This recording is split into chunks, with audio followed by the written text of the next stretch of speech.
Hey, welcome back to the basement. Brought you some snacks. I know it's the mango peach one and nobody likes those except for me, but it's a snack nonetheless. So, quick summary of the last video in case you didn't watch it, but you should.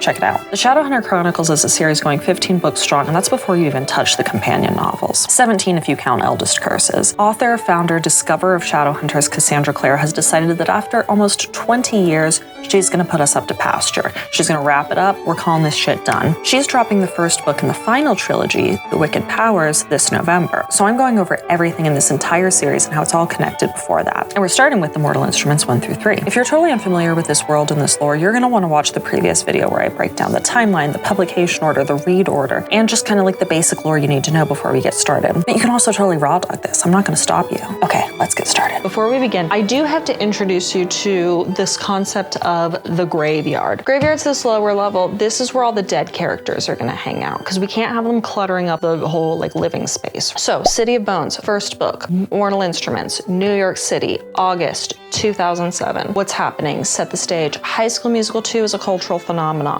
This book stars Clare Frey. She is 15 years old. She's the inspiration for The Look. She has a Polly Pocket build. She's a ginger. She is a second generation artist. Her best friend is Simon Lewis. He has a crush on her. It is not reciprocated. So they go to this all-ages nightclub called Pandemonium, I know. And Clary watches a demon get killed by these tattooed teens that only she can see. I mean, they look like tattoos. They're actually runes. They are shadow hunters. That is Alec Lightwood and Isabel Lightwood, who are siblings, and then their kind of adopted-ish brother, Jace Wayland. Let's start with Isabel Lightwood. God has burned her by being too tall and too hot and too sexy. She wears this like ruby pendant that like pulses when demons are near. Her weapon is whip. Her and Clary have this kind of like tension throughout the first book because she's so like hot and confident and Clary isn't, and like she has to kind of like learn how to be a girl's girl. And respectfully, she's kind of a bitch. Alec Lightwood, he is a little bit more reserved. His weapon is bow and arrow. There's kind of this like subplot in the early books that gets dropped of like, Alex never killed a demon. Alec's tension is that he is low-key gay and has a crush on Jace, which is not reciprocated. And that's also bad because remember, you are not allowed to fall in love with your parabatai, and they're parabatai. And also Jace is kind of like his pseudo brother, and wouldn't that be so gross to fall in love with your brother?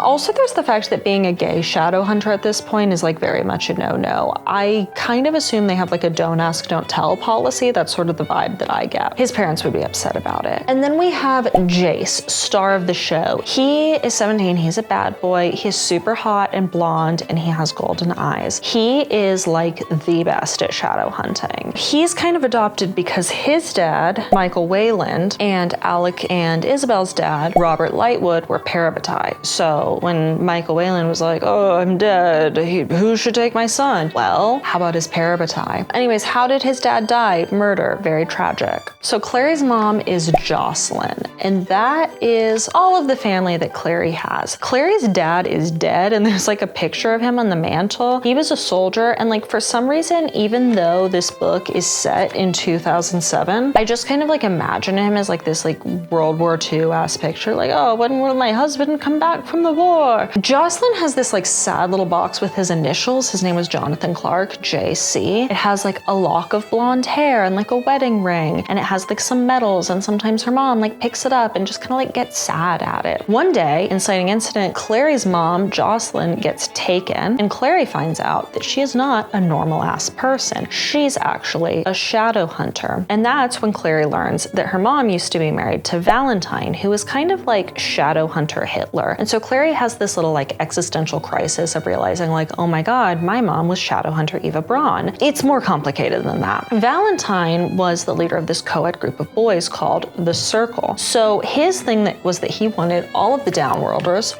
all of these beautiful guys dead. Jocelyn got kidnapped because Valentine's few remaining boys found out that she was alive. And they found out that she had the mortal instrument known as the Mortal Cup. And that lets people make more shadow hunters. Valentine could use that to make an army and wipe out every single downworlder, as is his goal. And so why doesn't Clary know about any of that? Because her mom hid it from her. And so Clary goes back to their apartment, which at this point has been turned to shit. And she's basically like, I gotta see what's up. There's a demon there. And she manages to fight it and kill it, even though though her hands are for arting, not fighting. After the attack, she ends up staying at the Institute. New York's Institute kind of looks like this old Gothic cathedral on the outside, but on the inside it contains multitudes. Who lives there? We've got Jace, we've got Alec, we've got Isabel, we've got their little brother, Max Lightwood, 8, their daddy, Robert Lightwood, Big Bob Lightwood, his wife / Lightwood mom, Maris Lightwood. Hodge is a tutor who used to be one of Valentine's boys. So Maris, Robert, Hodge, and Michael Wayland actually, and Jocelyn, they all used to be Valentine's boys. They were all in the circle, but over time they turned on them. Lightwood's more connected. They got to be in charge of the Institute. They get to leave. Hodge, short end of the stick. He is the tutor and he is not allowed to leave. He has been cursed to live in the Institute, I guess to just be like their teaching slave. I sure hope he doesn't harbor any resentment over that. He was cursed by the Clave, the governing body. And also, probably the most important, is Church. Church is a blue Persian cat who lives there. He's the key to all of this. Jar Jar is the key to all this. So Jocelyn had this longtime friend, Luke Garraway. Luke is basically Clary's like fun uncle, but now that Jocelyn's gone, he's been giving her like the cold shoulder. She doesn't realize why, but it's to keep her safe. Clary and Jace look for clues at Madame Dorothea's place. So Madame Dorothea is this psychic who lives on the first floor of the building that Jocelyn and Clary live at. And so while they go to visit her, she makes some little like predictions and she's like, Jace, you're gonna fall in love with the wrong person. Also, her house just like has a portal, go figure. So they go through the portal because like they want to see where this fucking portal goes. And where do they go? Luke's house. All the way in this part of Brooklyn. Simon's also just like there. He's like poking around the bushes like a little raccoon. He had lost track of Clary since the attack. So this was him kind of like going to Luke's and like seeing what was up. And so now he sees her and he's like, oh my God, she's alive. So he had lost track of Clary. So this is him like rendezvousing with her for the first time. He says that he saw Luke with a bag full of weapons, like knives, daggers, glowing swords. Not a gun, obviously, that would be crazy. And then they see Luke get interrogated by these two goons, Hangborn and Blackwell. They are also Circle members, I presume currently. And Luke is just kind of like, dude, I am so fucking neutral on Jocelyn, you have no idea. I do not know where she is. That's a lie, partially. And Jay sees the goons and he's like, oh my God, those goons killed my dad. So why doesn't Clary know shit? Well, that's because Jocelyn got this block put in her mind that prevented her from seeing anything about the shadow world. I guess it just kind of like wore off. And so to get help, they're like, we have to ask the Silent Brothers. The Silent Brothers are kind of this weird organization. They're like shadow hunters who became priests and they live like a really long time and their bodies are covered with runes. Their mouths are sewn shut and they like talk with telepathy and like I think their eyes are like also kind of like runically sewn shut. Freaky as hell. And they wear like these parchment colored robes and they live in the City of Bones. Dun dun dun, title drop. Where is the City of Bones? You can enter it through here, right around the corner from Pandemonium. Realistically, this is probably several blocks from Pandemonium. So what is the City of Bones? Time to find out. It is this underground city occupied by, made of, obsessed with bones. They take Clary there to see if a crew of Silent Brothers can figure out what's going on in her crazy little mind. They can't. But what they do find is a clue. 2 words.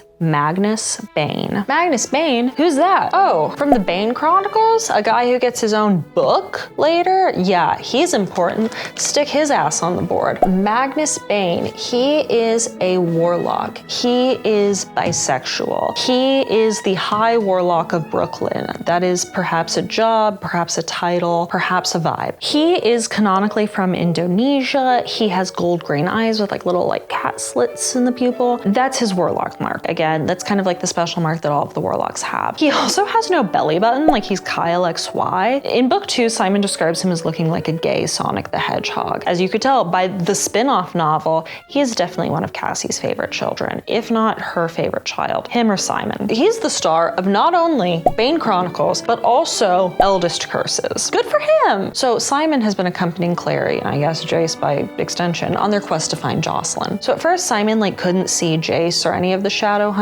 because they were like glamored, and now they've kind of like dropped it because it would be so fucking annoying if they were like, oh, I'm Jace, I'm not here, and Simon's like, what? I'm not here, and I would just go on for pages. That would be so annoying. We would all hate that. So he can see them now. Why could Clary see them? Because she, like all Shadowhunters, has the sight because her little block thing wore off. What's the sight?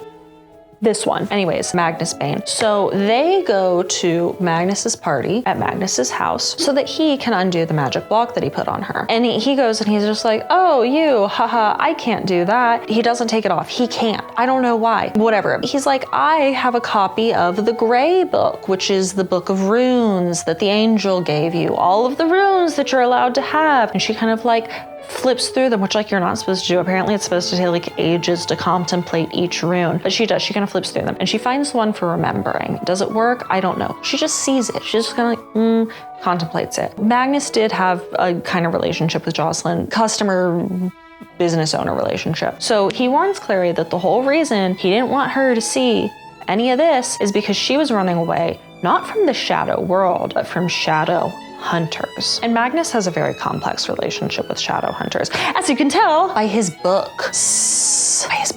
Let's see, also Magnus thinks that Alec is hot. This is a slight problematic age gap because Alec just turned 18 10 seconds ago and Magnus is 400 years old, even though he looks 19, but whatever. Also at the party, Simon drinks this like magic juice or whatever, and he gets turned into a rat. So he's Rat Simon now, and vampires take him. They probably took him to Vampire HQ, which is at Hotel du Mort, which is here. Now, there is this 15-year-old boy just hanging out outside of the hotel, probably on a school night. His name is Rafael Santiago. And he was like, hey guys, like you gotta stay away. But they're like, I'm gonna do it anyways. I have a rat to find. But eventually he like accompanies them inside. He is the vampire who is currently temporarily in charge of the New York City vampire clan because his leader is away on business negotiating the Accords, that thing that has to re-up every 15 years. This is one of them. It's being re-upped now. So they do a little bit of negotiating and they get Rat Simon back. The vampires were happy to do it because Rat Simon's a biter, but they don't leave because a pack of werewolves shows up. Now, historically, werewolves, vampires, they've had beef. So Jace and Clary run to the roof where Jace like commandeers one of their demon motorcycles, which like flies. I know they have like a flying motorcycle ride around the city. Imagine like Jace is like sexy Hagrid and like Clary is like Harry Potter as a beautiful ginger girl. And they crash land and Rat Simon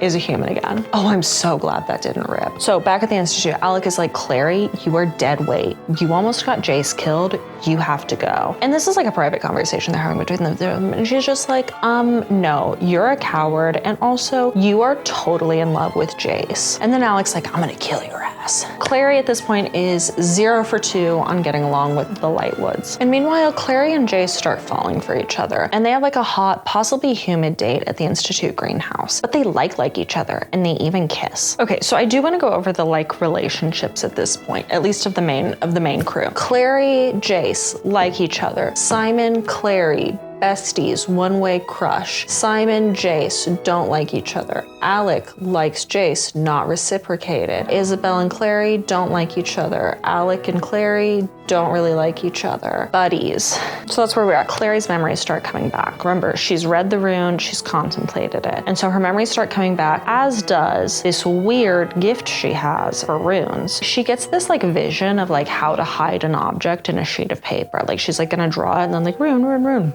And then it's in there. And she realizes that her mom, who is an artist, did that. She did that with the Mortal Cup, put it in a tarot card, and gave it to Madame Dorothea. It is so good that she knew that like Madame Dorothea wouldn't like sell it if she fell on hard times. Wouldn't that be something? So they go back to Madame Dorothea's. That's when they learn that Jocelyn is not Jocelyn Frey. That name was just kind of made up. She's actually Jocelyn Fairchild. Now there is this kind of, in my opinion, funny, it's not presented as if it's funny, thing in the book where basically everybody's like, oh, Jocelyn? I knew it was a Jocelyn, but like, I didn't think it would be that Jocelyn. To be fair, like, yeah, there are several Jocelyns in the world easily. However, there's a red-haired Jocelyn about this age who like specifically ran off. I feel like the amount of Jocelyns that could be, small handful, maybe 3 max. So if her mom is Jocelyn Fairchild, does that make her Clary Frey? Or does that make her Clary Fairchild? I guess so. I don't know why she's just never Clary Clark. That would have been cute though. Anyways, the cup is indeed literally in the card. And so Clary goes like, whoop, pulls it out. And this time when they visit Madame Dorothea isn't Madame Dorothea. A greater demon named Abaddon killed her and is skinwalking her. And he wants the cup. Simon's there too, sorry. And Simon kills it by like shooting an arrow arrow into the skylight and like breaking it, and then like sunlight goes down and like, oh, it burns him. So Simon has killed a demon. Alec has killed 0 demons. And so then Clary goes back to the Institute with Simon and Jace, and she hands the cup over to Hodge. Hodge immediately knocks Jace out, and Jace has been wearing this like ring that has like a W on it and like some stars. He immediately uses that ring to summon Valentine. We have to take it off. He's not dead. He's not dead. That's right. Valentine is not only alive,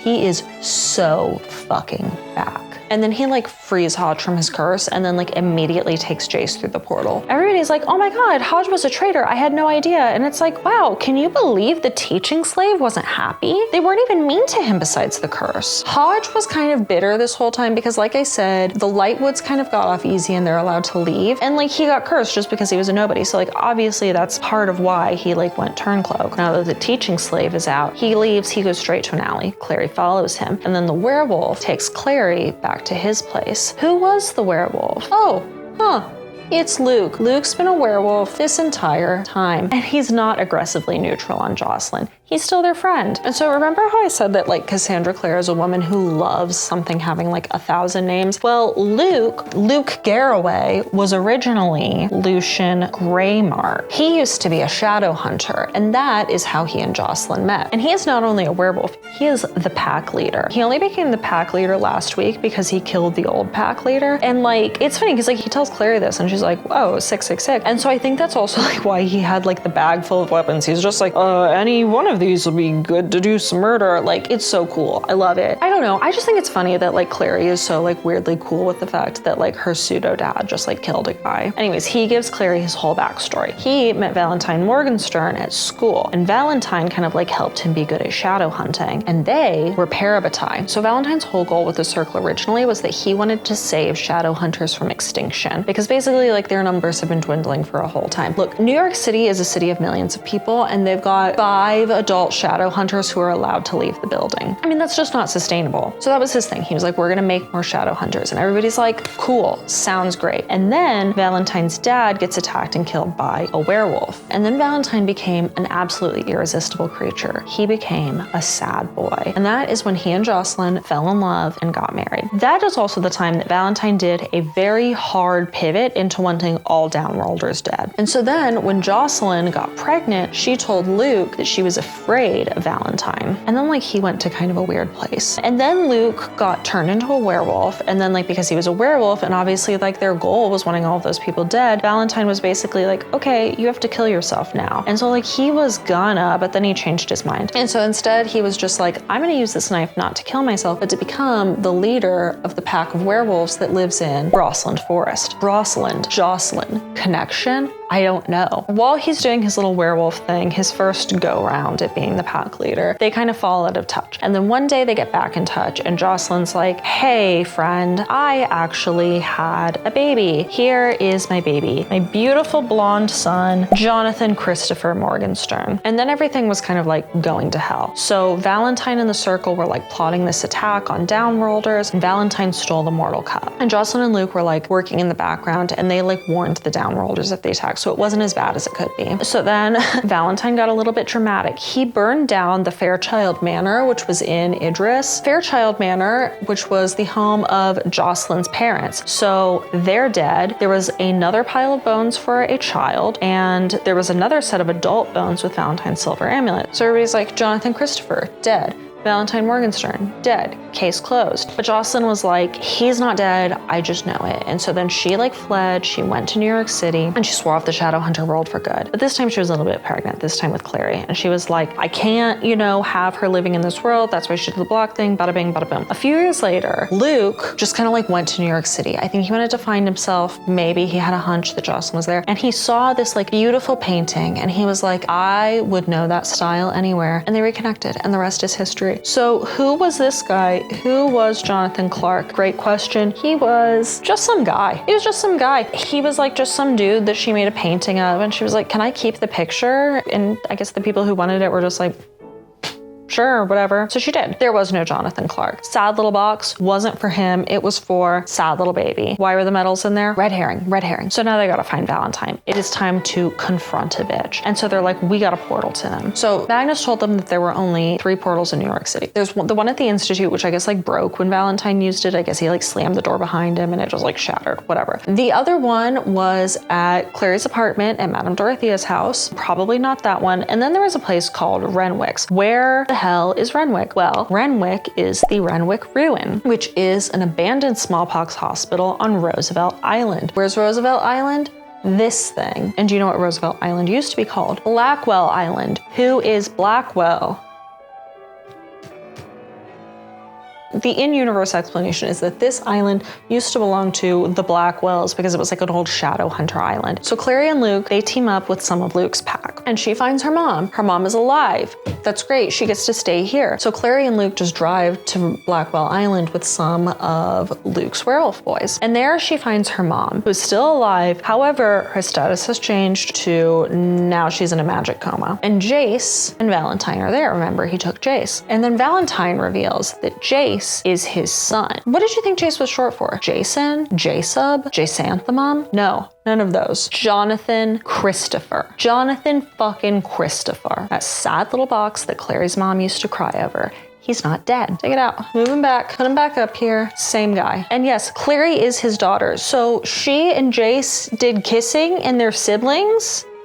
And so it's like my first thought, and the first thought of basically everybody who reads this book is like, what the fuck? I got tricked into reading incest? Yes. So it is a rite of passage too, whenever you finish this book, to like Google or maybe like ask whoever it was that recommended this book to you and basically be like, are they actually siblings? If you talk to a real person, they'll just sort of be like, keep reading. Also, just like every main couple in these books has some kind of major challenge. And so the big challenge with Mortal Instruments is, what if I'm in love with my sibling? Look at that.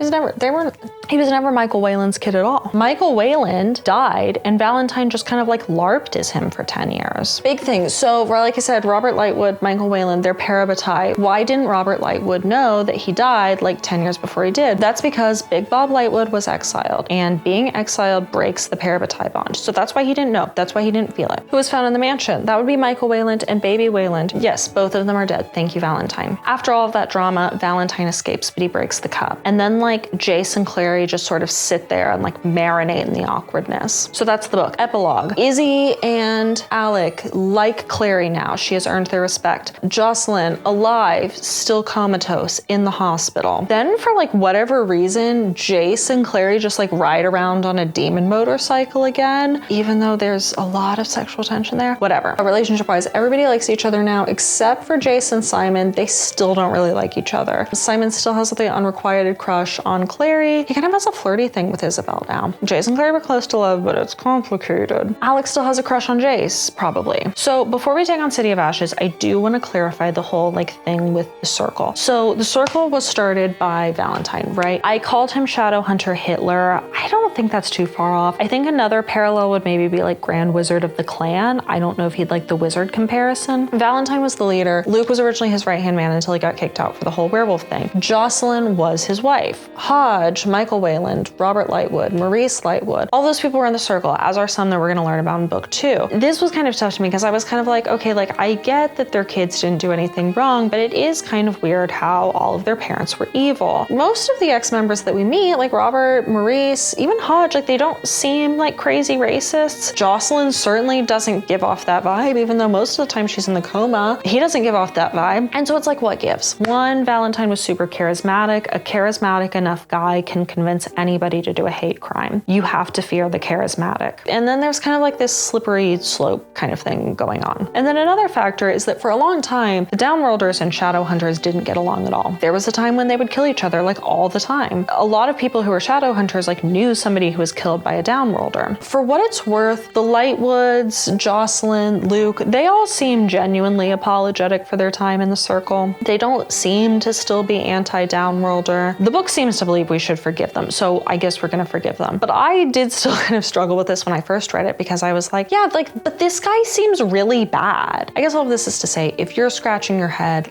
I get it. I was there too. So Jace is no longer Wayland. He's a Morgenstern. He and this baby, same guy. Clary, Valentine's child. Jace, Valentine's child. Siblings, attraction. These two, Jocelyn and Clary, Morgensterns? Question mark. That's a tough one. They never seem to adopt the name Morgenstern. I think they're both just fair children now. Luke, pack leader, werewolf, formerly Lucian Greymark. They kind of go back and forth. Check out the graveyard. Pangborn and Blackwell died. I don't think I mentioned it, but they're dead. Can we have a moment of silence for them, please?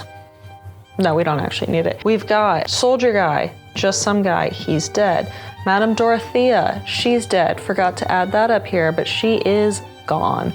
Bye. And baby Wayland, RIP. So now we are on to book 2, City of Ashes. Let me set the scene. Now for City of Ashes and City of Glass, they both take place in September of 2007. What was happening? iCarly just dropped. Gossip Girl just dropped. Soulja Boy was telling them. Some say Soulja Boy is continuing to tell him to this day. Okay, so last book we heard about Robert and Maurice. They weren't there, but they were like off screen. We also had Max. Big Bob, still in Alicante, but Maurice and Max, they're back. It has been like maybe a few days, maybe a week since the events of City of Bones. Nobody really believes that Jace didn't know that his dad was evil or that he was Valentine, or both. They also kind of think that he's been left behind as some kind of like revenge bomb thing. He's a trap. They've left him as a trap. Here's a new development. So now that Jace and Clary are both siblings and attracted to each other, they're like, we gotta tamp that shit down. And so now Clary has decided she's going to move on by attempting to date Simon Lewis, who is her bestie. And so when we start with them, we like see them like attempting to date. They even kiss, like it, but it's like, and then Isabel calls and she's like, Jace is gone. We also meet this girl, and this girl gets an entire like chapter devoted to kind of like her lore. So that's just so you know that she's gonna be important later. And her name is Maya Roberts. She is a werewolf. We like her. I like her so much, actually. She's a Jersey girl. Did you know that? Her little origin story is that she was turned into a werewolf by her ex-boyfriend, which was this guy, Jordan. I'm gonna put him on the board, but he doesn't really become relevant until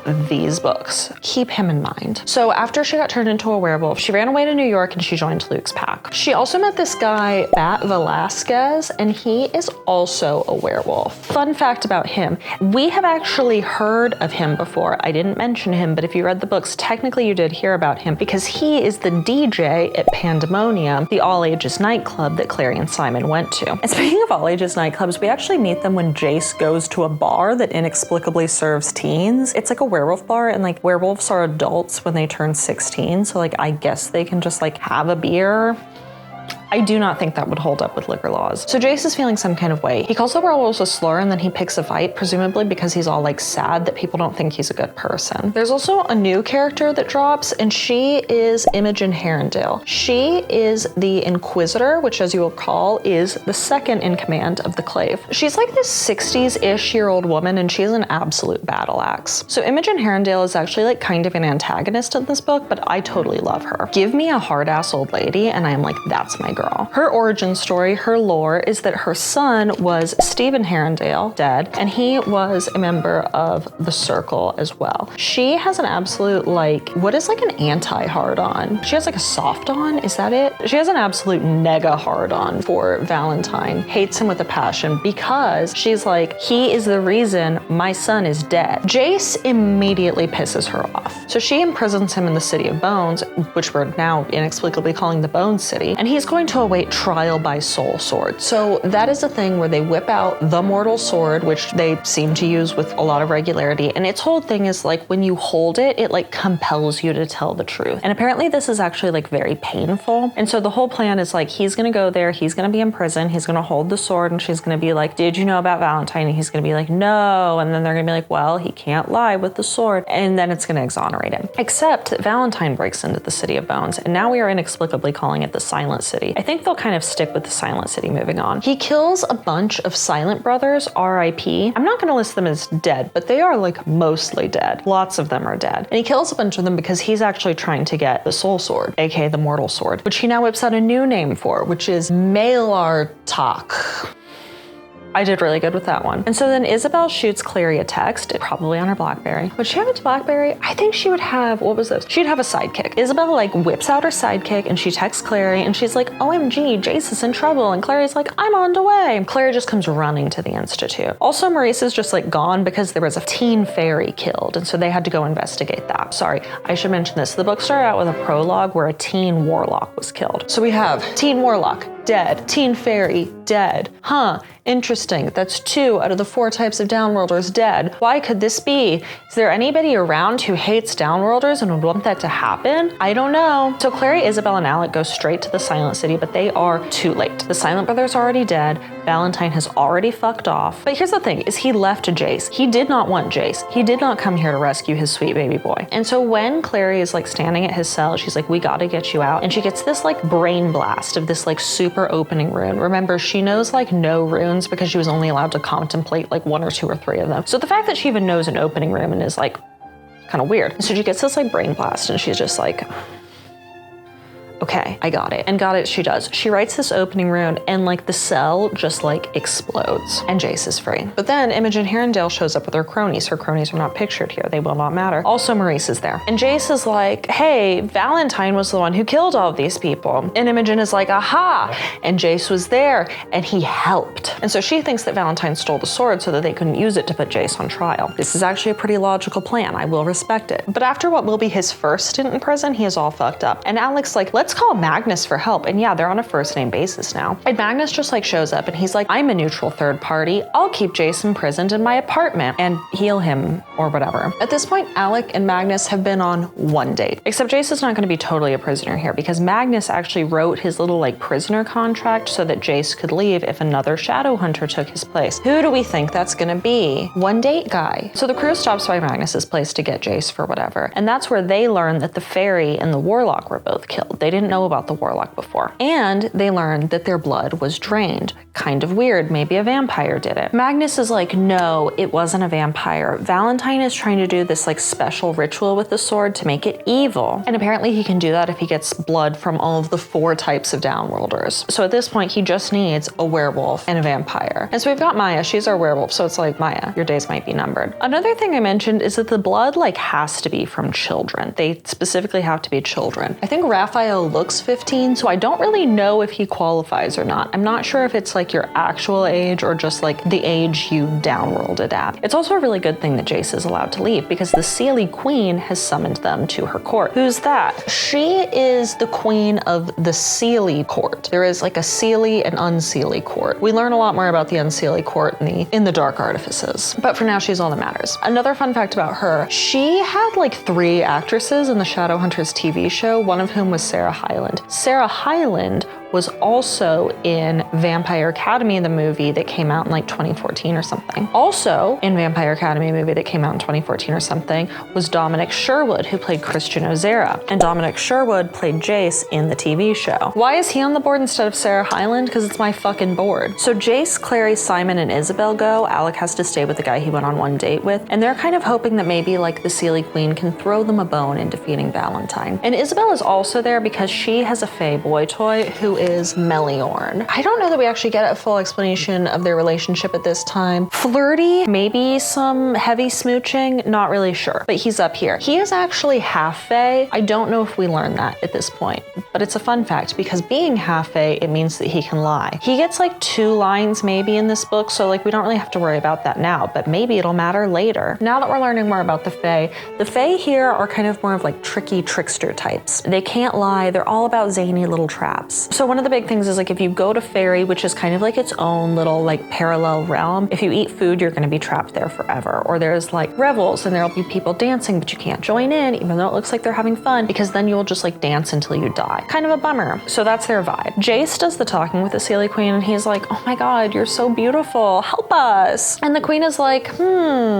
maybe, like, if I feel like it. And she says that he'll help if Jace asks Valentine whose blood runs through his veins. And he's kind of like, literally, why would I do that? Like, I know. It's my girlfriend's mom. So obviously that's not helpful. And so they go to leave, but they can't because while they were there, a pixie like took a little nibble of Clary's finger and she put it into her mouth to suck the blood out like a weird little freak instead of just like wiping it on her pants. Maybe they were white pants. I don't know. Maybe I shouldn't have. I was too rash. I'm sorry, Clary. And when she did that, she accidentally got a little itty bitty bit of fairy food in her mouth, which is technically eating. But the plot won't work if they keep her there forever. So the Seelie Queen is like, I will let you go if you let me do something dastardly. I will let you go if you kiss the person you most desire. And who would that be? Clary and Simon are dating, and so Clary's like, oh my God, my boyfriend. Of course I'll kiss him.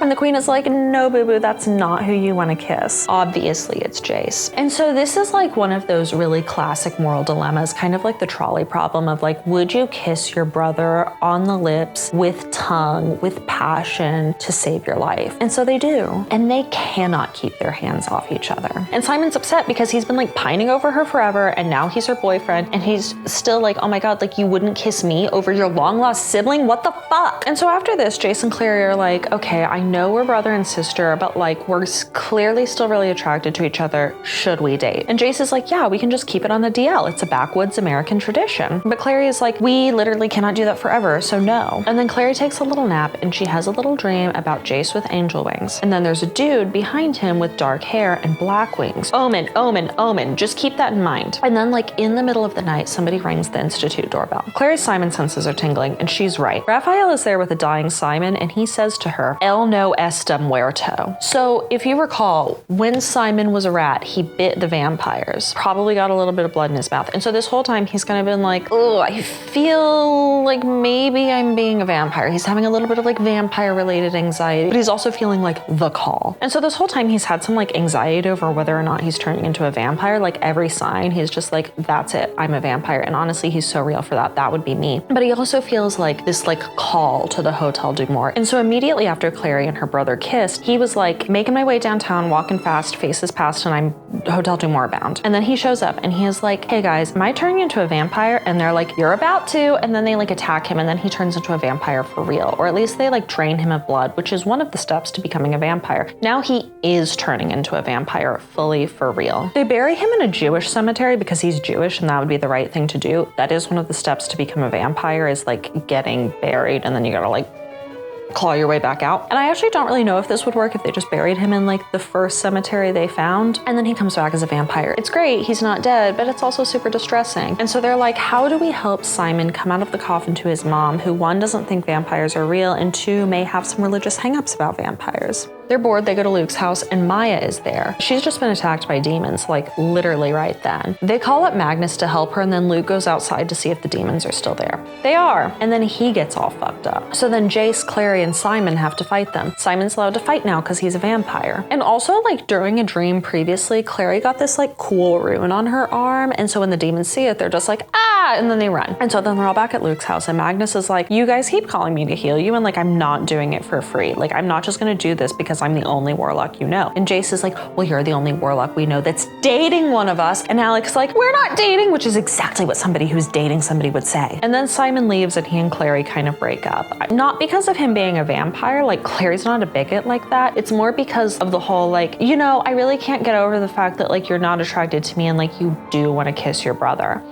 It's fair. And even though Jace is on thin fucking ice, he commandeers a vampire motorcycle and just like flies it around the city. He lands on this like unmarked all black ship on the river. I don't actually know where it is. It's really not labeled on the map. I think it should be, but I'm just going to label it boat. Boat is somewhere in the water. He boards the ship Pirate Ark. So a demon actually told him that that was Valentine's ship, and he was right. He rendezvous with Valentine, and Valentine tells him his plan, which is to use the demons to purge the world of Downworlders and any Shadowhunters who oppose him. And then he'll use the sword to make the demons destroy themselves. It's a foolproof plan. And why is he on a boat? So he's on a boat because I guess in the water the wards are thin. Okay, so I need to confess something to you about this boat. I know fuck all about this boat. I understand fuck all about this boat.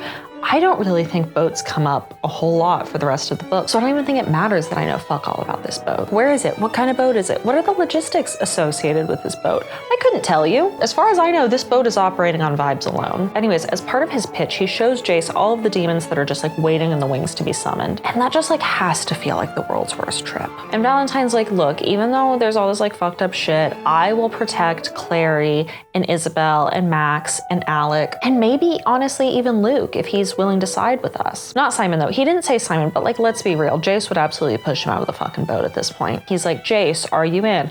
Jace is like, we don't know. He answers off page. Anyways, back at the Institute, they end up talking about Clary and all of her like weird little rune powers, like the super unlocking one. And they're like, how'd you do it, Clary? And she's like, I don't know. I just searched my heart and there it was. They're like, no, that's literally impossible. We have a book that has all the runes you're allowed to have and that one wasn't in it. The angel gave it to us and he said that and he wouldn't lie to us. So they're like, okay, if this thing's real, make a new rune. And she does. And it's called Fearless. And she makes the Fearless rune.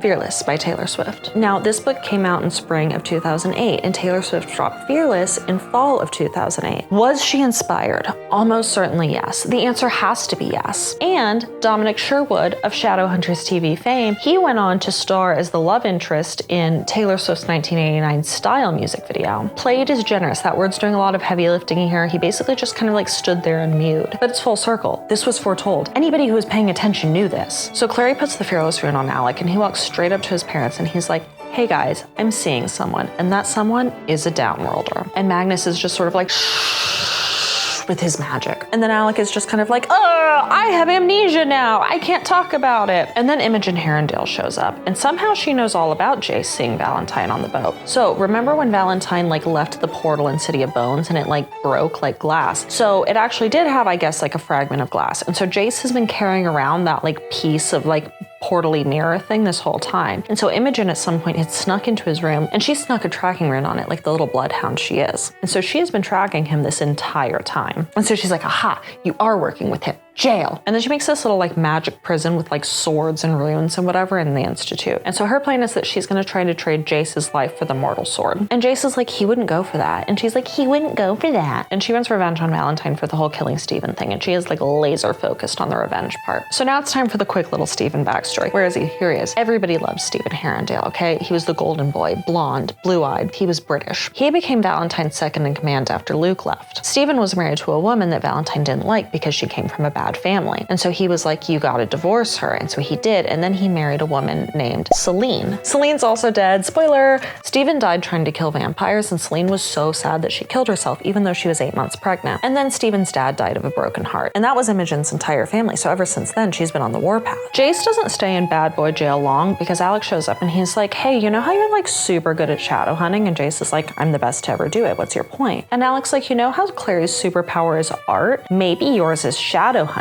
Do you think you could just jump 30 feet in the air because Imogen didn't put a lid on your little sword cage thing? And Jace is like, yeah, if God wills it. And then he just leaps and bam, he's out of prison. If you're keeping track, at this point he has broken out of the Silent City, Magnus's apartment, and now this. This is like his third escape in this book. It is crazy how bad they are at keeping Jace in jail. Cut to, Maya and Simon get kidnapped by Valentine. That's our werewolf and vampire, and they're gonna get drained. And you might be thinking, isn't it convenient that of all the vampires and werewolves in New York City, they picked the two that we knew? Haha, no. That was on purpose, or at least Simon was on purpose. Because Valentine is not letting his baby girl be friends with a vampire. There is like a scale of fantasy dads here, and Valentine is on one end and Charlie Swan is on the other. And he takes him to the boat, so now we gotta get on the fucking boat. Boat arc starts now. Clary, Jace, Magnus, and Luke literally roll up to the boat, and I do mean that. Like, they pile in Luke's pickup truck that he inexplicably has in New York City, and Magnus like does some magic on it so that they can like drive onto the water. Meanwhile, Imogen, Maurice, Alec, and Isabel use this like magic orb to like communicate with Valentine and try to barter with him. Valentine does not want to trade Jace for the mortal instruments, and he informs her that Jace is not his little spy. Basically everything Jace has been saying. Anyway, onto the boat. So Clary gets grabbed by a demon and like yoinked onto the boat. Jace and Luke follow. Isabel, Maurice, Alec, Robert, and Imogen are all headed to the boat. Clary gets to Maya and learns that Simon is dead. He has been drained. Clary busts the two of them out with her super brain powers, but then Valentine Valentine grabs her. Jace and Luke fight off demons, and then some like no-name Shadowhunters show up as reinforcements, including Imogen. And so Imogen rendezvous with Jace, and she's like, Jace, we gotta talk. I am so sorry. And then she sees this like cool, like star-shaped birthmark that he has on his shoulder, and she is just like, hold the fucking phone. Jace is not going to do that. And then a demon gets the drop on Jace, and Imogen like throws herself in front of him, and that like saves him but kills her. She also says something to him as her last words, but we don't hear it. It's not our business. But we do know that Jace is like, what the fuck? Jace ends up finding Simon, who's not actually dead. He's just like nearly there for the second time in this book. And even though they're in a deep sexual competition with one another, Jace offers him his blood. And then Simon's back, and they gotta rescue Clary, who Valentine has at this point. So Valentine tells Clary that Jocelyn left because he turned her first child into a monster, and she didn't want the same thing to happen to her. And Clary's like, Jace isn't a monster even if he can perform freakish feats of strength. And Valentine's like, I wasn't talking about, but then we don't know who he was talking about, because then our boys are here, Jace and Simon. And Jace throws Clary the stele, and then she gets a vision, possibly of the critically acclaimed 1999 historical romance Titanic, and she draws a super opening rune on the ship to absolutely obliterate it. And they don't drown because the Seelie Queen sent Nixies to rescue them, and those are water fae. And so that was sweet. Okay, so at this point, who is alive? Clary, Simon, Jace, Maya, Isabel, Alec. Basically all of these guys except, sorry Imogen, you can be with your family now. Valentine got away, he still has the sword. Where, how, I don't know. And then the sun comes up, and everybody's sad because Simon's about to get cooked, except he doesn't because he drank Jace's blood. And so now he's like resistant to the sun for some reason, and everybody calls him Daylighter, and I assume they like hiss while they do it. And then Jace is about to like go live with Luke because he's like, the Lightwoods don't want me. And then Maurice pulls him aside, and she's like, I'm so sorry, I was afraid. Like, I love you. You are my son. And that's cute. He's kind of back to being their adopted son. Clary and Simon did already sort of break up, but now they break up officially for realsies. Honestly, I feel like I can barely call it a breakup. They consciously uncoupled. They ended the relationship experiment. Clary is now free to date her brother if she so desires. And then Luke and Clary chat. Clary is like, Luke, are you dating my mom? And Luke is like, oh, no, actually, you know how I said that I was so neutral on her before? Actually, no, I'm very much in love with her. I wish I said something ever, and now I can't because she's in a coma. And she's like, yeah, dog, like shoot your shot if she wakes up. And that inspires her to shoot her shot with her brother. And she goes to him. She's like, I'm gonna do it. I'm gonna tell him we are on the same page here. Siblings can date. They do it in Game of Thrones, and that works out just fine. But she doesn't tell him that because Jace has also done some soul searching. You board a boat, it explodes, you leave a different person. And he goes first, and he's like, I think that you and me should just be siblings. He absolutely sister zones her. It's heartbreaking. And I want to let you know that these both happen in the epilogue. It is literally 2 rejections in one epilogue. Clary goes to visit Jocelyn, and then Madeline Bellefleur, the fakest name I've ever heard, shows up. And she's like, hey,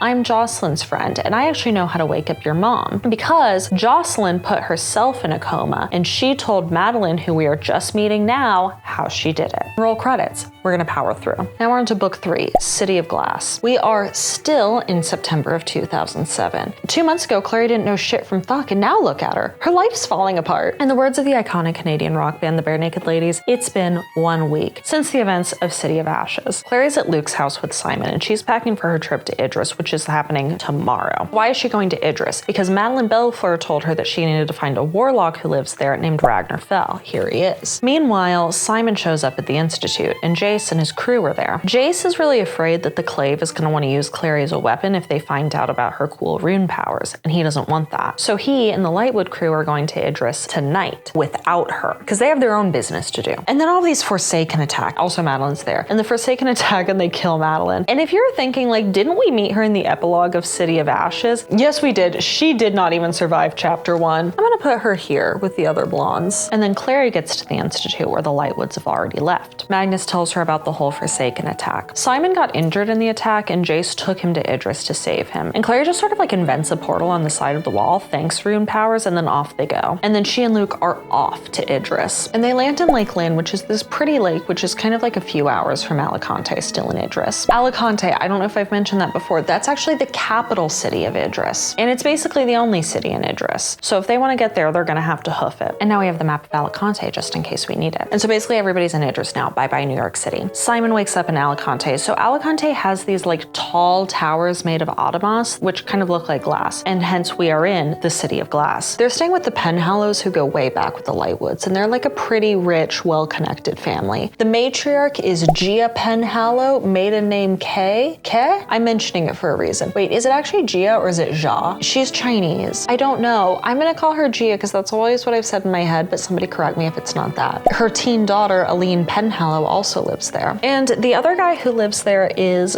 Sebastian Verloc. He's a teen and he's like Aline's cousin or something. He's French. Jace and Aline are like a little bit flirty, and Sebastian and Jace kind of vaguely connect because they both know Romanian, the language of love. Alec goes to a clave meeting because he's like barely 18, so he's invited. He takes Simon to the Guard, which is basically like Shadowhunter Parliament building, because they have a portal and so they can send Simon home. And there they meet the consul, Malachi Dudone, and also the new Inquisitor, whose name is Aldertree. He didn't make the board. The Inquisitor takes Simon away, but it's a trap. Simon gets put in Shadowhunter jail, but it's like a real jail this time. Like, they learn their lesson with Jace. And because he's Jewish, they use like Jewish imagery, like a seal of Solomon and like a Star of David to imprison him, kind of the way you might use a cross to imprison a Christian vampire. I don't really know what they would do if they had like an atheist vampire. Maybe they'd have just like a very pointed illustration of nothing. I don't know. These are questions Cassie should have been answering. Anyways, they desperately want to know what Simon's deal is. And they're just like, why doesn't the sun hurt you? And he's like, because I'm pure of heart? Bad answer. Obviously, they don't believe that. So Aldertree is the one who's talking to him, and he's like, we know there are people in the clave working with Valentine. We just don't know who. He thinks that maybe Valentine is the one who made Simon a daylighter and then sent him there as a trap. Everybody thinks people are traps in this book. He's like, remember how the Lightwoods used to be friends with Valentine? Maybe they're playing the long game. Maybe they're still bad. Even though being friends with a vampire is literally the opposite thing that somebody from Valentine's crew would do. But whatever. Basically, all Simon has to do is throw the Lightwoods under the bus and then he's free to go. But he's not gonna do that. He also befriends this fellow prisoner named Samuel Blackburn. He can't really see him, but he can like hear him. And Samuel's a former Circle member. So Blackburn tells him a little bit of gossip on how the Shadowhunters got their money. All Shadowhunters get paid basically the same amount from the clave, but some Shadowhunters got rich off spoils, which is like they would kill downworlders and just kind of like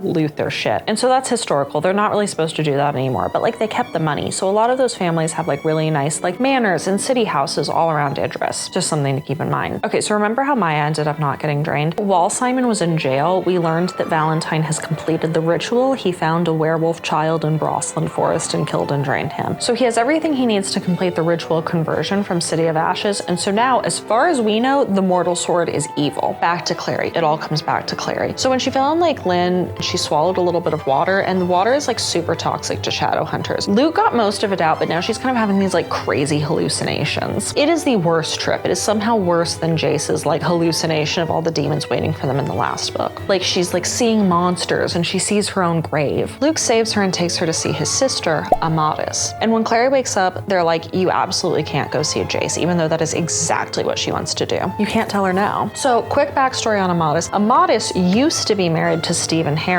Remember how his whole thing was like Valentine made him divorce somebody because they came from a bad family? Well, that family was the Greymarks, and they were bad because Luke became a werewolf. I guess this whole time Jocelyn just like stayed in touch with her because she's a super nice lady, so good for her. Clary runs off and she ends up finding Jace in the Penhallow house where he is kissing Aline. And then they fight, which it's like, okay, like girl, you don't get to tell your brother who to kiss just because you want to be the one to kiss him. And then they fight about like, why did Jace not invite her? And he's like, I didn't invite you because you would just fuck things up like you always do. And even though that is like classic, like make them hate you technique, like it works. And so then she runs into Sebastian, and Sebastian's like kind of gentlemanly, like a little bit flirty even, maybe even sweet, would we say? And he walks her back to Amadis's house, and she tells him that she just came here to see Ragnarfell. Pause on Clary. Alec learns that Simon didn't go back to New York City. He went to jail. And so Jace rolls up to him and he's like, look, I broke out of jail 3 times in the last book. Let's fucking go. And Simon's like, no, I can't do that because they will definitely think that the Lightwoods did it, and we don't want that. Isabel keeps him alive by sneaking cow's blood from the local butcher. I don't really know what that conversation looked like. A woman never reveals her secrets. And when she brings him blood, there's little like notes on it with like X's and O's, so like, ooh, flirting. Raphael also appears to him in like a vision, an astral projection, a normal projection perhaps. And he's like, now that you're a daylighter, every downworlder wants you dead. I will let you live so long as when you get out of prison, you just like never talk to or interact with anybody that you've ever known or loved ever again. Sound good? Like,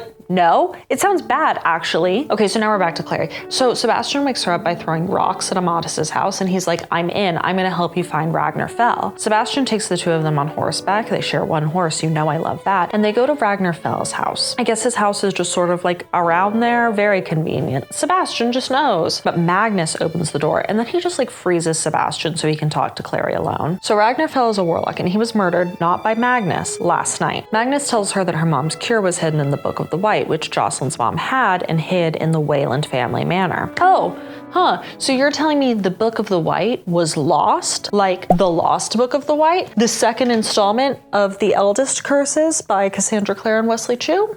Interesting. Carry on. Anyways, to get it, they'll probably need Jace's help because he does know the Wayland Manor. He did actually grow up there. Once they get the book, Magnus wants it, and in exchange, he will make the little potion to wake up Jocelyn. And Magnus tells her that under no circumstances should she tell Sebastian. And then he just like unfreezes. Unfreeze. Sebastian takes Clary to the ashes of the Fairchild mansion. This whole time there's been some flirting, mostly from him, but she's open. And Sebastian decides that the place where her dad abused her mom is like the perfect place to shoot his shot. And then he kisses her, which Clary does not like. One, because she's still thinking about Jace, and two, like he just kind of makes her feel icky. And then like Sebastian gets like real weird about being turned down. He's like cool with it, but like clearly not cool with it. And Clary realizes that his black hair is dyed. So now we go back to Alicante. Jace shows up to Amadis's house to apologize. Clary gets pissed off, throws Amadis's plates at him, and then tries to attack him. And they sort of like clear the air with the whole like Jace Simon jail situation. So now they're good. I do want to go back to the plate throwing. There actually was a time in City of Bones where like Clary like slaps Jace or whatever because he put a rune on her, and like that could have made her turn into a Forsaken or whatever. And so here's kind of my take on that. I feel like there was a very like 2000s, like there was a time where this stopped, but it used to be that you could really like have like a tsundere heroine. Like it used to be that it was like totally fine for your like heroine to be like, I'm gonna hit people.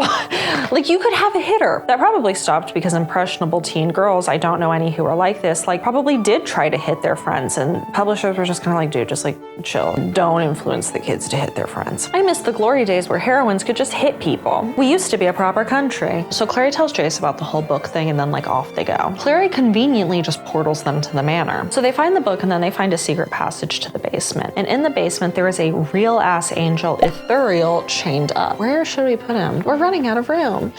Fuck. We're gonna put him here with the other angels. Anyways, this whole ass angel is chained up in there. And so then Ethereal like shows them some visions. He shows Valentine harvesting blood from some demon lady and giving it to their baby. He shows Valentine harvesting blood from Ethereal. He shows Valentine asking Ethereal, where's the mortal mirror? Did I mention that at any point? Okay, so his whole thing is he's looking for all of the mortal instruments so that he can summon the angel. So he has the sword, he has the cup, he just needs the mirror. That's the big thing of this book. He's got to find that fucking mirror. Nobody even knows what the mirror is or what it looks like. Anyways, Ethereal's sad little vision kind of bums Clary out, and so she's like, we gotta free him. And so she does, and then Jace gives him a seraph blade, which Ethereal uses to like kill himself, and then they realize that like his life force was like tied to the manor, and so like the whole thing collapses, but they make it out. And so then they escape, and they're kind of like recapping, and Jace is like, oh, it's my demon blood that's calling me to incest. And then they make out, but Clary pulls back. Also, Jace lost his stele and the whole like house collapse, so now they have to walk back. And when they get there, they see that Alicante is burning. So Alec and some of the go to the guard. Izzy goes outside to save Aline from a demon. I can't remember why she went outside. That was stupid. There were demon attacks. Get it together, Aline. And then when she gets back to the house, Sebastian kills Max, and then he hits her in the head with a hammer and knocks her out. So he's not very nice. In fact, I would dare say that he's evil. Let's label him. We got evil for Sebastian, death for Max. It's so sad. But you know what? Now that he's dead, maybe he can grow up to become the good doctor. And that never would have happened if Sebastian hadn't killed him. God closes a door and he opens a window. On the streets of Alicante, Magnus shows up to fight, and Alex saves his life. And then he's like, Magnus, why didn't you call me back? And so they're gonna sort out their love life later. As far as I know, they're still at 1 date, but they could easily be at 2, possibly even 3. And then a bunch of werewolves, like easily 1,000 plus, show up to Alicante to help them fight, including Maya. They help Clary and Jace get to the Hall of Accords, which is a separate building from the guard. It is here. Look. Hall of Accords, guard, separate. I don't know where the Penhallows house is. It's not actually like labeled here. They help Clary and Jace get to the Hall of Accords, which is here, and there they rendezvous with Alec and Magnus. Clary gives Magnus the book, and then Sebastian, that bastard, rolls up. He can't believe that Clary would give the book to a, quote, filthy downworlder, and he keeps trying to get her to go to a secondary location. You never want to go to a secondary location. Obviously, she's not going to do it. And then Jace tells Sebastian that he doesn't like him, and he never has. But obviously, they don't know about the murder yet. They learn that there's a fire in the guard, so they haul ass to get there and rescue Simon. And they also save his prison buddy, Samuel Blackburn, who was actually Hodge the entire time. He says that he came here to stop Valentine, and then at some point, I don't know, jail. And as he is dying, he reveals that the third mortal instrument, the mortal mirror, is actually Lake Lynn. It's not a mirror at all, it's just reflective. I understand now why the truly crazy use pins. My husband told me I wasn't allowed to use that many pins. Lake Lynn, mortal mirror. And so if you get the 3 of those, bada bing, bada boom, you can summon Raziel. And then Sebastian shows up and kills Hodge. And as Hodge is dying, he's like, no, you were never. And it's like, what, dude? Spit it out. You're dying. Start with the fucking reveal. Don't do the extra words, just reveal only. Stop teasing me by dying. Sorry, Hodge. Boss says you gotta go. Quick update, Hodge is dead, R.I.P. Is he still evil? I don't know, debatable. His thing was he just like didn't want Valentine to kill him, so he was acting more out of fear. But if you do evil out of fear, is that not still evil? Sebastian's like, I had to kill him. He was a traitor. And Clary's like, literally, when did anybody tell you that? And then Sebastian goes full mask off. He's like, Jace, you love your sister. You're disgusting. Clary, you're dumb as a bag of hammers. Alec, gay. And so Sebastian, we find out, was actually a spy for Valentine this entire time. The whole crew there scuffles. Simon gets a bite on him. Apparently his blood tastes like absolute shit. And then Sebastian runs off and they regroup. Pause. So that is why Ragnar Fell died, by the way, because Clary told Sebastian that she was looking for him, and then I guess he just like snuck off and killed him and then came back. And then all the Lightwoods gather to mourn Max. So Aline talks to Claire the next day and she reveals that Sebastian is not actually Sebastian. I guess the Penhallows just like hadn't seen him for a while, and so they called up Sebastian's aunt and they were like, hey, your nephew is evil, actually. And she was like, my precious baby boy? And they're like, your precious baby boy. And she's like, my precious baby boy. And they're like, your precious baby boy. And then she like whipped out a picture and she was like, would this precious baby boy do that? And they were like,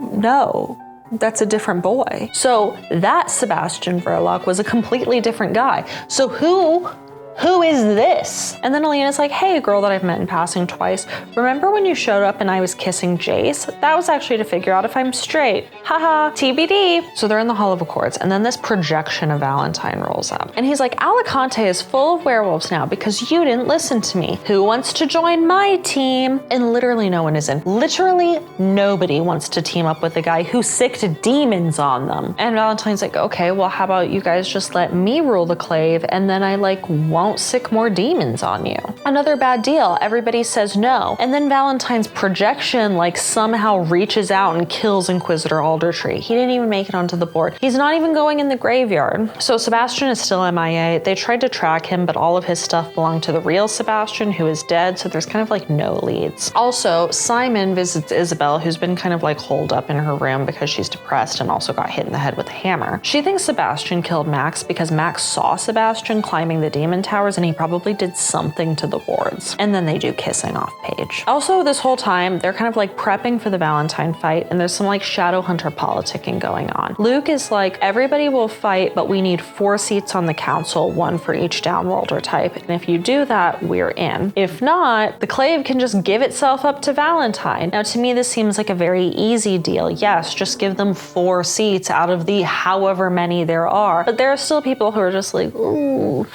I guess I'd rather die. So that's what's going on. We're all trying to prep. We're all trying to find Valentine at this point. And then at night, Jace sneaks into Clary's room. He declares his love for her, romantically, not siblingly. And then they like share a bed, not sexually, no funny business. And in the morning, Clary wakes up to a note that he wrote that's very romantic, but ultimately boils down to, I'm gonna do something real stupid. Clary goes downstairs in Amadis's house, and Simon and Isabel are there making pancakes. So Simon and Izzy are, I would say like it's complicated now. now. And that's not even the weirdest thing, because then guess who walks through the door? Jocelyn Fairchild. That's right, magic coma is over. So Magnus did it. He cured her. And Clary is mad because Jocelyn kept all of this from her and then just went into a coma like a bitch. And so she needs a little bit of space. So then after talking to Simon, she gets this like brain blast and then like runs to the Hall of Accords. She's like, we cannot surrender to Valentine. And also I have super rune powers. And then she whips out this new rune called Alliance, which lets Shadowhunters and Downworlders like share powers with each other. And now everybody has to debate on what they were gonna do, because they were literally trying to figure this out and they didn't even know they had the power of art on their side. And while that's happening, Jocelyn kind of like pulls Clary aside and like explains what Valentine's whole deal was. So at first he just wanted to reform the Clave, which everybody was on board with, because everybody was like, okay, the Clave has some issues. And then Jocelyn got pregnant. Luke became a werewolf, honestly, probably because Valentine set him up. And then Valentine said that he died, and Jocelyn got so depressed that she checked out of everything. And then he started dosing her with something. And then when the baby was born, she was like, this baby is evil. And then one day she found out that Valentine was keeping Downworlders imprisoned in their basement and doing like experiments on them. And then she realized that Valentine had been dosing the baby with demon blood from Mystery Demon Lady. And after that, she was like, I don't really think I like my husband anymore. And so then she and Luke started kind of like working together against Valentine. And then she checks back into the circle. Okay, so at this point, Maurice had Alec. Celine is very pregnant, and she mentions that Valentine's been dosing her with something too. We just don't know what. And then Celine killed herself when she was 8 months pregnant. We knew this. We know all of this. Well, we knew some of this. We knew they were dead. We didn't know the whole scoop. And she was like, just in case, I think I will need some coma juice. And so she went to Ragnarfell and she was like, can you make me some? And he was like, on it. And she looped Madeline Bellefleur into the pan because Madeline Bellefleur never liked Valentine. And at that point, Jocelyn was pregnant with Clary, and she was like, I gotta protect the baby, but I really can't leave until Valentine is like dead.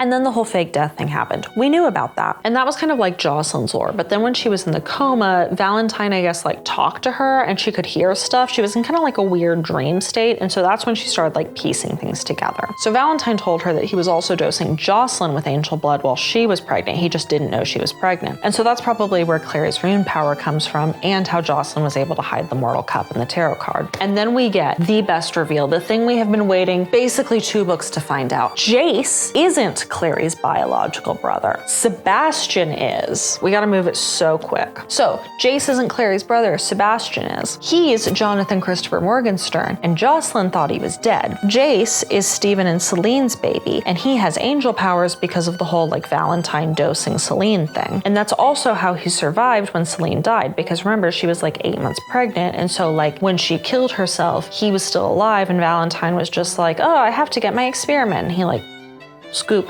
baby. So he is not Jace Morgenstern. He's actually Jace Herondale, but he's still Jonathan Christopher because I think Valentine named him and there was only one name he liked. Oh, look at that. 3rd time's the charm. So Valentine had killed Michael Wayland and Baby Wayland, and he used their bodies to fake his death. And then he spent the next 10 years LARPing as Michael Wayland, raising Jace, while also at the same time, Jonathan Christopher Morgenstern was alive, living in a different house, and Valentine was raising him too. Say what you will about Valentine, but he was the hardest working single dad in Shadowhunter history until he just kind of gave up. So Valentine is Jace's dad. He's just his adoptive dad. So Clary's not in love with her brother, but she did actually kiss her real brother during the course of this book. So she's still a freak. Freak! And so that's also how the wards went down, because remember, Max saw Sebastian climbing the tower and Sebastian had demon blood. And so the way that the wards worked was basically like, the wards keep the demons out, but you need demon blood to deactivate them. But how are you going to get demon blood if the demons can't get through the wards? Well, Sebastian's how. And that's why he killed Max, because he was worried that Max could potentially rat on him. And then Luke comes over and gives them the good news. The Clave has decided, and their verdict, fuck it, we ball. So all the Downworlders are in except for the vampires. They won't fight unless they get to kill Simon. But they don't realize that Clary can literally draw her way out of anything. And then she draws this custom rune, the very first rune, on Simon's forehead. Great. Where'd she learn that one? Oh, a little book called the Bible. This is called the Mark of Cain from Genesis 4:15, which is quoted in the book. And the Lord said unto him, therefore, whoever slayeth Cain, vengeance shall be taken on him 7-fold. And then the Lord set a mark upon Cain, lest any finding him should kill him. So basically, anybody who attacks Simon will die. Raphael included. So eat shit, Raphael. And so then they go to the nearest Taco Bell parking lot to do their little custody exchange or whatever. And that's when the vampires learn that 1, they can't kill Simon. And 2, it's because of Valentine's bullshit that he's a daylighter. And so to prove that Simon showed up in good faith, he has to fight with them. So Simon's in the fight. Clary goes to the Hall of Accords where everybody's like prepping, and she shows everybody how to do the Alliance rune. All of the Shadowhunters and Downworlders start tagging up. It's great. And then, in front of everybody, God and parents included, Alec and Magnus kiss. And so that's great. They're in now. They're going to be in for the rest of it. Meanwhile, Jace has tracked down Sebastian and Valentine. How did he do it? Well, there was a piece of his blood on Clary's sleeve, and he like took the thread and he was like, oh, I'm going to track this. And it worked. So now he is where Sebastian and Valentine are, and he's kind of like spying on them. Valentine leaves, and then Sebastian catches him up on the whole, like, you're not his real son thing. And then Valentine uses the mortal sword to summon a bunch of demons to Idris. So Valentine's plan, now that he has everything, is he's going to summon the angel Raziel, and he's going to make all of the Shadowhunters who stood against him no longer Shadowhunters, which means that all of the marks that they have will stay on their bodies, they will become forsaken, and they will kind of like die and zombify or whatever. And then we get the Battle of the Brothers that nobody knew that we wanted. So Sebastian and Jace like fight. Isabel shows up, she uses her little whip, she behands Sebastian, and then she rescues Jace. And then the two of them kill Sebastian. So back at the Hall of Accords, Clary overhears the consul talking to one of Valentine's ravens. He has these ravens, I haven't really mentioned them, but he has these little like kind of magic-y ravens. It turns out that the consul is in league with Valentine. Mark him down as evil. So remember when they were like, the Clave has people who are in league with Valentine? They do. It goes all the way to the top. The raven ends up killing the consul, and then Clary takes a portal to Lake Lynn because she knows that that's where Valentine is. So Malachi Dudon, you are dead. We have no consul. We have no inquisitor. The Clave is in free fall. This is great. Everything's chaotic. It's great. So she shows up at Lake Lynn. Valentine's already there. He uses some little runes to restrain her, and then he makes it so she can't really talk. He is about to raise Raziel, and then Jace shows up, and he demands to know why Valentine did the whole little like switcheroo thing. Valentine was like, look, I needed a soldier. My evil son was gonna be that soldier. But here's the thing about having an evil son. He sucks, actually. He's an evil baby, he sucks, and everybody knew it. So he carped the diem and took baby Jace. But baby Jace was a sweet little angel baby, and he didn't have what it took to be Valentine's successor. And then Valentine kills Jace, Jace is dead, and uses his blood to summon the angel. So Valentine had like written these little runes in the sand as part of like summoning the angel. That was kind of like you had to like write your little like, I don't know, it's like an email, right? And so Clary has kind of like inchwormed her way over, and she like kind of like scribbles them out, and she writes her name over Valentine's name. And so now when Raziel appears, he's like, oh, it's not Valentine who summoned me, it's Clary. And so like Valentine's kind of like sharing with him his kind of like vision for how he's gonna fuck the world up, and Raziel is like, fuck you and fuck your vision. And then he literally smokes Valentine's ass. He just like shoots him with a beam of like angel light power. And then he grants Clary a wish. Her dumb, sweet, pure ass wishes to bring Jace back. And Raziel's kind of like, okay, yeah. It is kind of a wish because remember, she did not know him 2 months ago. But whatever, it's not my wish. I don't get to make it. And honestly, yes, my teenage self cried reading this. So anyways, wish granted. Jace is back. The end. Epilogue. So the battle happened off page. It lasted all of like 10 minutes. The demons just sort of like ran off. Everybody's happy, whatever. Shadowhunters and Downworlders won. Valentine has been cremated. He is fully gone. We're gonna have to get longer strings. We're gonna move him around later. He is well and truly gone. Ashes to ashes, dust to dust. I'm about to bust. Other relationship updates. Isabel and Clary, they bond. They are each other's girls now. They are ride or die. They are each experiencing their first true female friendship. Love that for them. Jace goes to Amadis's house to find Clary. Clary's not there, but remember that Amadis used to be Stephen Herondale's husband, and so she still has actually like a lot of his shit, because remember, like, they're all gone, and they were basically like, who's gonna take your shit? How about your ex-wife? And so she ends up giving him a lot of this like little like memorabilia so that he can get to know his real dad. Honestly, very sweet. Remember how Imogen freaked out on the boat? That's because she saw the star-shaped birthmark that he had on his shoulder, and it turns out that all Herondale boys have this little like star-shaped birthmark, and it's not a birthmark, it's because one of them was touched by an angel many, many, many years ago, and I guess that's just like a genetic thing now. And so when she saw that, she was like, hold on, that's grandbaby. And then she knew that she had to die for him. And then when she's dying, what she told him, the thing that made him go like, ugh, what she said was, your father would be so proud of you. And that's why he was like, what the fuck? Because like, again, he thinks his dad is Hitler. But when she said that, what she really meant was, your dad, Big Steve, would be proud of you. Does it all make sense now? Luke decides he's gonna shoot his shot after everything that happened. He's been in love with Jocelyn for like 20 years. And then he leaves. And then like Amadis is like to Jocelyn, she's like, if you love him, go to him. And you know what? Jocelyn does. So they're in love now. Clary and Simon, they were in kind of a weird spot. They agree, like, not gonna try dating ever again. They're just gonna be besties. And they are going to continue to be besties. They're so committed to being besties. Simon kind of has his own stuff going on. He's a little bit flirty with Maya. He's a little bit flirty and did some kissing with Isabel. Simon and Jace are cool. They're cool now. Oh my God, and how could I forget? Clary and Jace are in love and they kiss. The end. That's the books. But that's not all, because in order to really understand what's happening, we have to go back in time to 1878 with the Infernal Devices, and that's what the next video is going to cover. So if you want to be here for that, you really got to hit subscribe. Thanks for staying in my basement so long. You've been such a good audience. Did you read these? What did you think? Why don't you let me know down in the comments? And don't forget to like the video if you liked the video, and subscribe if you want to be here for the next video, which you do. You absolutely do. By the way, if you thought you were going to leave, no. You're staying in my basement. We have 6 more chunks of bullshit to get through. So be ready. All right, love you.